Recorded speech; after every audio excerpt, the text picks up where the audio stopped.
the day the Muslims finally realized what a Viking truly was. The Vikings were not supposed to reach the Mediterranean. To the people of the north, the sea was a road. To the kingdoms of Europe, it was a warning.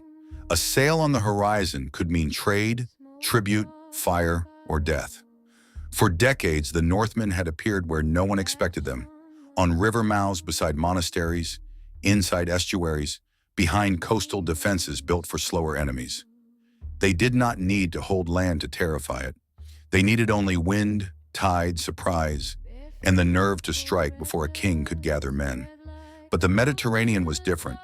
This was not the gray North Sea, where fog could hide a fleet and a lonely monastery might fall before the bell finished ringing. This was a world of old empires, fortified harbors, watchtowers, tax officials, pilots, scholars, merchants, arsenals, and fleets built by people who understood the sea as deeply as the Vikings did. Here, the coast was not asleep.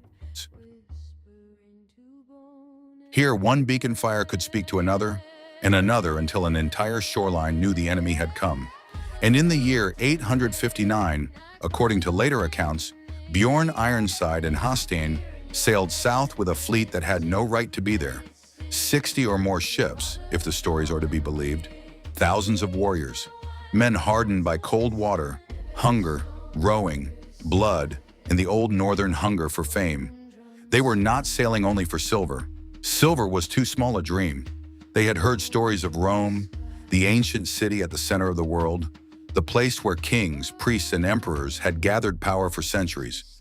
To raid Rome would not simply make them rich, it would make them eternal. Bjorn wanted a glory that could stand beside the name of Ragnar. Halfdan wanted the impossible door that every other man was too afraid to try. The warriors wanted gold, slaves, and stories worth carrying home. So the ships moved south.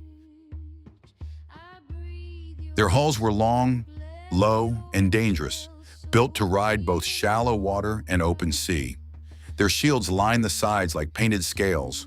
Their carved prows stared toward warmer waters, toward Iberia, toward a world that had already met Vikings once and had spent years learning from the wound. Because Al-Andalus had not forgotten. In 844, Viking raiders had struck deep into Muslim Iberia, including Seville. They had come like a nightmare from the ocean, burning, looting, and shocking a society that had not expected northern pagans to appear so far from home. But the Umayyad Emirate of Cordoba was not a helpless coastline of scattered villages. It was a state. It could remember, it could organize, it could build. After that humiliation, the emirate strengthened its defenses. Watchtowers watched the sea. Messengers moved faster. Harbors were prepared. Ships were built. Coastal commanders learned that the Northmen were not demons, not sea spirits, not invincible beasts from the edge of the world. They were men, and men could be studied. So when Bjorn and Halfdan's fleet appeared near the western approaches, the Muslims did not simply panic. They watched. They measured. They allowed the Vikings to believe the old rules still worked. That was the first mistake of the Northmen. They believed fear would arrive before them. But this coast had already been afraid, and fear had become preparation. Imagine the Viking fleet near Lisbon, the Atlantic wind behind them, the water dark beneath the oars. The men on deck are tired but confident. They have crossed impossible distances. They have survived storms, hunger, long days under foreign skies, and nights where the stars looked wrong. On the shoreline, they expect confusion, scattered defenders, frightened merchants, perhaps a few guards who can be overwhelmed before the alarm spreads. Instead, the sea ahead begins to change. Small ships appear where there had been empty water, then more. They do not rush forward like reckless men. They move with purpose, cutting across the waves, forcing the Vikings to turn, to slow, to lose the clean movement that makes a long ship deadly.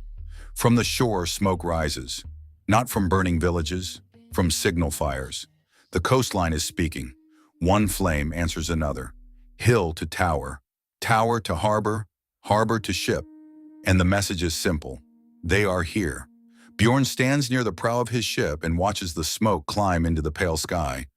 For a moment, no one around him speaks. He has seen warning fires before, but not like this. Not so fast. Not so organized. The land itself seems to be passing word ahead of him. Hastein understands first. This coast remembers one, he says. The Andalusian ships do not try to become Vikings. They do not need to fight like Vikings. They use their own sea, their own harbors, their own knowledge of wind, tide, and distance.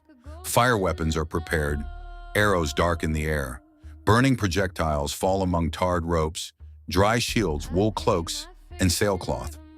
A Viking ship is a miracle of speed, but it is also wood, rope, pitch, and skin. Fire does not care how brave a man is.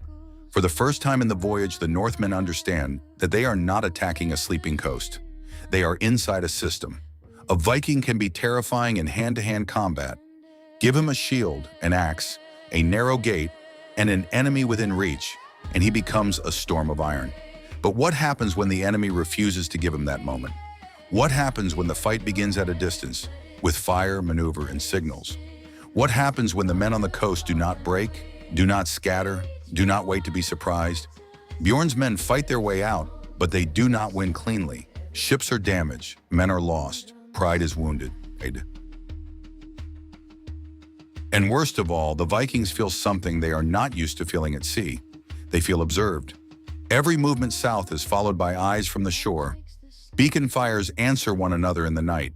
A ship that appears at dawn is expected by noon. A fleet that slips past one harbor is reported to the next. The Vikings are moving, but the warning moves with them. Then they reach Gibraltar. To the Northmen, it must have looked like a doorway into another world. Cliffs rising above the water, the Atlantic narrowing, the sea folding inward toward lands of heat, stone, trade, and old wealth. They had crossed wild water before. They had entered rivers under arrow fire. They had forced their way into towns that believed themselves safe. But Gibraltar was not just a passage. It was a throat. And beyond it, the Mediterranean was not the open road they imagined. It was a cage of empires. Every coast had memory. Every harbor had watchers. Every city had walls. The sea was crowded with merchants, soldiers, pilots, tax collectors, messengers, and men whose fathers and grandfathers had spent their lives learning how to defend ports from pirates, rivals, rebels, and invaders. The Vikings had sailed into a world where their greatest weapon, surprise, was already weakening. Still, they attacked. At Algeciras, they discovered how costly that could be. The town did not collapse in terror. Defenders gathered.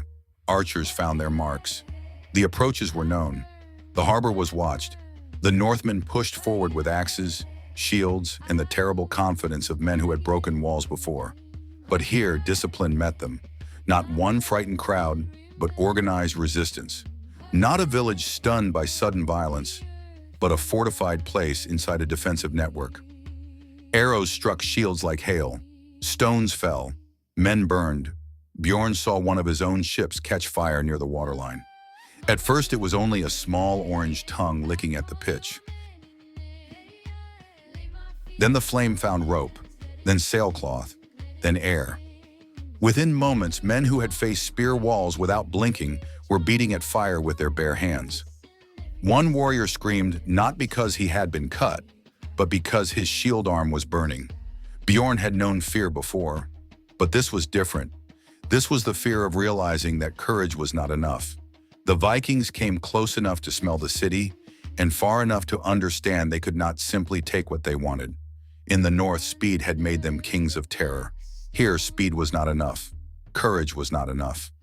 The men of Al-Andalus had learned the shape of the Viking attack, and learning is the beginning of victory. Bjorn did not turn back. A weaker leader might have. A smarter one might have considered it. But ambition is a dangerous wind. It fills the sail even when it drives the ship toward rocks. The fleet moved on along the southern coast, searching for easier prey, and for a time the old Viking rhythm returned. There were smaller successes, places less prepared, towns where speed still mattered. At Nekor in North Africa, the raiders found captives and wealth. For a moment, the men could believe the gods still favored them. Gold clinked in sacks, Prisoners were counted. The voyage seemed alive again. But a raid is not judged only by what it takes. It is judged by what it costs to carry it home. The further the Vikings sailed, the longer their supply line became, and the less the North worked in their favor. They were far from familiar water, far from repair yards, far from allies. Every broken oar mattered. Every sick man mattered. Every wound that might have healed in a northern fjord festered under southern heat. The more they stole, the heavier the ships became. Wealth becomes a blessing only if it can be protected. Then came the storm. The Mediterranean can look gentle to men who do not know it, but it has its own teeth. Wind drove the fleet, scattered ships, bent plans, and pushed ambition off course. The Vikings were hunting Rome, but the sea delivered them to Luni. They believed they had found the great city, the walls, the churches, the wealth, the shape of old Roman stone. To men who had never seen Rome, a rich Italian town could become Rome if hope, ignorance, and greed worked together. And here Hastein showed why the Vikings were feared not only for strength, but for cunning. If the walls would not fall to axes, then they would open to a lie. Hastein pretended to die. The story has been told in different forms, as legend, trick, and memory. The details may have grown with time, but the heart of it fits the Viking mind perfectly. If force fails, deceive. If the gate holds, make the defenders invite you inside. Hastein's men carried him as a corpse, asking for Christian burial. The city allowed the dead man in. But the dead man rose. Inside the walls, the trap opened from within. Weapons appeared. Gates were seized. Northmen poured into the city. Luni fell not because the Vikings were stronger than stone, but because trust had been turned into a key. Streets filled with shouting. Doors broke. Treasure moved from churches and houses into northern hands. For a moment, the dream seemed complete. They had taken Rome. Bjorn walked through the captured city with smoke in his beard and blood on the edge of his sleeve. The men cheered around him. They believed they had done what no northern raider had ever done. Hastein stood beside him, silent, watching the streets, the church walls, the frightened faces, the gold being carried out in sacks. Then the truth came. This was not Rome. It was Luni. A rich prize, yes. A triumph, yes. A story worth telling, yes. But not the eternal city. Not the glory Bjorn had imagined. Not the one victory that would make his name greater than all who came before him. For the first time, Bjorn did not rage. He simply looked at Hastein, and Hastein looked back. Neither man had to say it. They had crossed the edge of the world, fought the Muslims, slipped into the Mediterranean, survived storms, deceived a city, and still failed to take the prize they wanted most. So they turned for home, and this is where the voyage became a nightmare. A fleet that sails out light can move like a wolf. A fleet returning with plunder moves like a wounded animal. The ships were heavier now. Gold, silver, captives, cloth, weapons, and stolen goods filled space where food and water were needed. Men were tired, hulls were damaged, discipline frayed. Every mile back toward Gibraltar brought them closer to the trap the emirate had been preparing. The Muslims of Al-Andalus had not been idle while the Vikings raided deeper into the Mediterranean. They had watched the route. They understood that the Northmen had to return through the same narrow gate. Geography was now a weapon. Gibraltar was not only an entrance, it was a place where an enemy could be squeezed. When the Viking fleet came back, the ships of Cordoba were waiting, not as frightened defenders, as hunters. Night fell before the full attack began. That made it worse. The Vikings saw the warning fires first, burning on the dark edges of the strait. One by one, points of flame appeared along the coast, as if the land were opening its eyes. Then came the ships, dark shapes against darker water. Too many to ignore, too disciplined to dismiss. Bjorn stood in silence as his men prepared for battle. He could hear the weight of stolen silver shifting below deck. For the first time, the treasure sounded like a curse. The battle near the strait was not a saga duel. It was a calculation. The Andalusian fleet used distance, fire, and position. Catapults and incendiary weapons turned the sea into terror. A burning ship does not fight bravely. It spreads panic. Men who would stand against swords cannot stand against fire crawling over tarred rope and sailcloth. Shields do not stop flames. Axes do not cut smoke. One ship burns, then another. A mast collapses, dragging sail and fire into the men below. A warrior jumps into the water wearing too much iron and never rises. Another tries to row through smoke and finds the oar itself burning in his hands. The Vikings fight, but courage cannot empty a burning hull. They try to break through, but the strait gives them little room. They are trapped between geography, enemy ships, and the weight of their own stolen wealth. What had made them rich now made them slow. The numbers in later accounts vary, as numbers in medieval stories often do. But the meaning is clear. The fleet that had sailed south in pride was shattered on the way home. Many ships were destroyed. Many men died. Only a fraction broke through the rocks, smoke, and fire. For the survivors, there was no song in that moment, only thirst. Only hunger, only the sound of damaged ships creaking in foreign water. Hastings moved among the survivors without speaking. His trick at Luni had filled the ships, but no trick could bring back the dead. Bjorn sat beneath a torn sail, staring at the black water behind them. Somewhere in that darkness floated men who had followed him for glory. Men who would never hear the songs that might turn this disaster into triumph. And yet the story did not end there. This is what makes Vikings dangerous. Even when beaten, they looked for the next opening. With their fleet reduced, supplies low, and glory poisoned by loss, Bjorn and Hastings still found one final gamble. Near Pamplona, they captured King Garcia Iniguez, a ruler whose ransom could save the expedition from becoming a total ruin. It was not the clean victory they wanted. It was desperate. It was brutal. It was practical. And it worked. A great ransom was paid, remembered in later tradition as an enormous sum in gold. Whether every coin was counted exactly as later writers claimed matters less than the function of the act. The ransom rescued the economics of a disastrous voyage. It gave the survivors something to carry home besides ashes and excuses. It turned catastrophe into a story that could still be sung as success. That is how legends are made, not by telling the whole truth, by choosing where the song begins and where it ends. When the surviving ships finally returned north, they did not look like the fleet that had sailed out. The sails were torn, hulls were scarred, men were missing, benches were empty, the sea chests were heavier, yes, but the oars were fewer. The survivors could speak of Luni, of treasure, of ransom, of distant seas no Northman had seen before. They could call it triumph if they needed to. But beneath the gold was another truth. They had been studied. They had been trapped. They had been burned. They had discovered that the world beyond the north was not helpless. And the Muslims had learned something too. They had learned what a Viking truly was. Not a demon, not a ghost, not an unstoppable monster from the ice. A Viking was a man of speed, hunger, nerve, and adaptation. A man who could appear like a storm, lie like a traitor, fight like a wolf, and survive after any sensible commander would have turned back. A Viking was terrifying, not because he was invincible, but because he was willing to risk everything for opportunity. But once you understood that, he could be fought. Defenses changed. Fleets mattered more. Watchtowers mattered more. Fire weapons, harbor chains, signal systems, fortified ports, and coordinated response became the answer to the old terror.